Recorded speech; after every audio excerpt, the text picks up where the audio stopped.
Mesdames et messieurs, une fois de plus, vous faites bien de me recevoir chez vous. Vous êtes les meilleurs et bienvenue dans cette nouvelle vidéo consacrée à la simulation des installations électriques industrielles. Dans cette vidéo tutoriel, nous allons voir le démarrage étoile-triangle d'un moteur asynchrone triphasé. Je vais fermer le sectionneur porte-fusible ou bien le disjoncteur de la ligne de puissance. Ensuite, je vais fermer le sectionneur porte-fusible ou bien le disjoncteur de la ligne de commande. Nous aurons une lampe qui va signaler la présence secteur. Et une fois que l'opérateur va appuyer sur le bouton poussoir S1, le moteur va démarrer dans un premier temps en étoile et au bout de 3 secondes, il va basculer et démarrer en triangle. L'objectif de cette vidéo, c'est de réduire le courant lors du démarrage des moteurs asynchrones triphasés.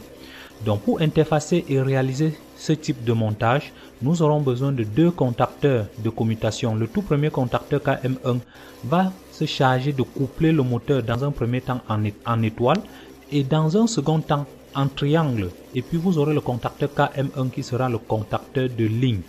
Et au cours du fonctionnement, si l'opérateur veut arrêter le moteur, il n'aura plus qu'à appuyer sur le bouton S0. Le moteur va s'arrêter automatiquement jusqu'à ce qu'il vienne redémarrer une seconde fois. Le moteur va démarrer dans un premier temps en étoile. Au bout de 3 secondes, va basculer automatiquement et venir en triangle. Et une fois le moteur atteint le plein régime, c'est-à-dire le moteur étant déjà couplé en triangle, nous aurons une lampe qui va signaler le régime atteint. Et ceci est interfacé à travers le contact normalement ouvert du contacteur KM3 qui est ici le contacteur du couplage triangle qui est bien sûr mentionné à ce niveau. Et si au cours du fonctionnement le moteur détecte une surintensité ou bien une surcharge aux bornes du moteur, et bien le relais thermique va détecter et puis va couper l'alimentation du moteur et une lampe va signaler le défaut. Et également nous pourrions faire commander ces moteurs à partir du pupitre de commande. Donc l'opérateur peut venir allumer sur le bouton start et puis stopper sur le bouton stop.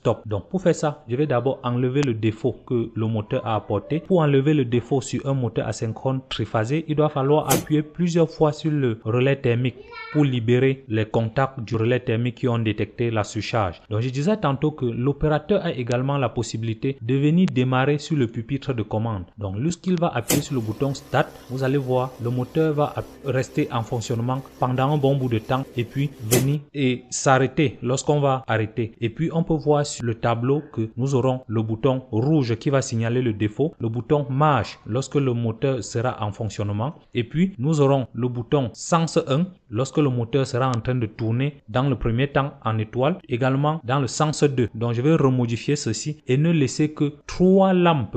Une fois le schéma terminé, je vais remodifier et ne laisser que 3 lampes. Donc ça, c'était le premier mode de démarrage en utilisant un contact auxiliaire. Nous aurions pu utiliser plutôt les contacts auxiliaires montés sur le contacteur de ligne, qui est ici le contacteur KM2. Donc voilà la raison pour laquelle nous allons employer un second montage que j'appellerai. Nous aurons également un second montage qui va se présenter comme ça. Donc plutôt que d'avoir plusieurs contacts, nous allons utiliser seulement, donc je lance encore la simulation à nouveau. Donc vous allez voir que le montage à cette fois-ci ne doit utiliser que 3 contacteurs. Un contacteur pour la ligne étoile, un second contacteur pour le couplage triangle et un contacteur pour la ligne de puissance. Et lorsque la surcharge va arriver, le système va détecter automatiquement. Pour ce montage, nous n'aurons pas besoin du contact temporisé. Donc le contact temporisé sera monté sur le contacteur de ligne. Donc nous n'aurons pas besoin d'un contact contacteur auxiliaire.